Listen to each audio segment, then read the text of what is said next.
السلام علیکم پیارے بچوں، آج ہم سبق نمبر 9 اردو کا سبق نمبر 9 پھولوں کا تحفہ یہ سبق پڑھتے ہیں۔ آپ لوگ دیکھیں گے۔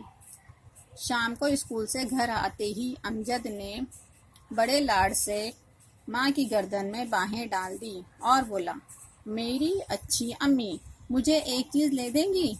ضرور لے دیں گے، مگر یہ کیا؟ نہ سلام نہ دعا، بس آتے ہی اس سے پہلے کہ امی کچھ اور کہتی امجد نے فوراً کہا، اوہ بھول ہو گئی، السلام علیکم پیاری امی۔ وعلیکم السلام۔ اب اسکول سے آتے ہی کس چیز کی مانگ؟ امی نے کہا، مجھے خوب سارے کھلونے چاہیے، گلو کے پاس چابی والی کار ہے، شانی نے بلی کے بلوٹے پال رکھے ہیں، کاشی کے پاس ایک چھوٹا سا خرگوش ہے، سب اپنی اپنی چیزوں سے کھیلتے ہیں، میرے پاس تو ایسی کوئی چیز نہیں ہے کہ میں اس کے ساتھ کھیل سکوں۔ ٹھیک ہے، میں تمہیں بھی ڈھیر سارے کھلونے لا دوں گی۔ وعدہ؟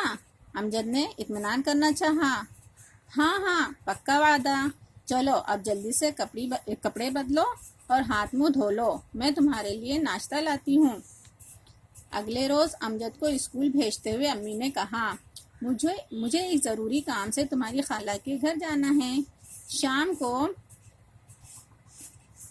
شام تک لوٹ آؤں گی، مجھے دیر ہو جائے تو کھانا کھا لینا، اور ہاں دیکھو اسکول سے آ کر ادھر ادھر بھٹکنے مت جانا۔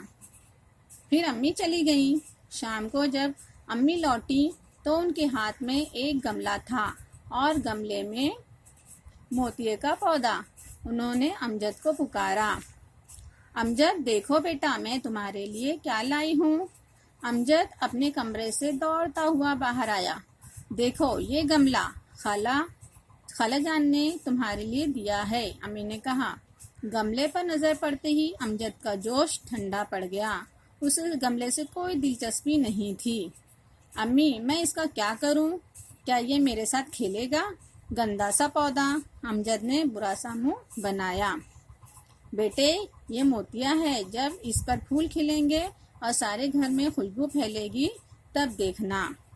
اچھا بچوں، میں نے اتنا سبق پڑھا ہے، ابھی آپ بھی اس کو پڑھنے کی کوشش کریں گے۔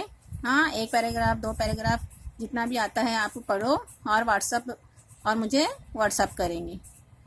اوکے بچوں، السلام علیکم۔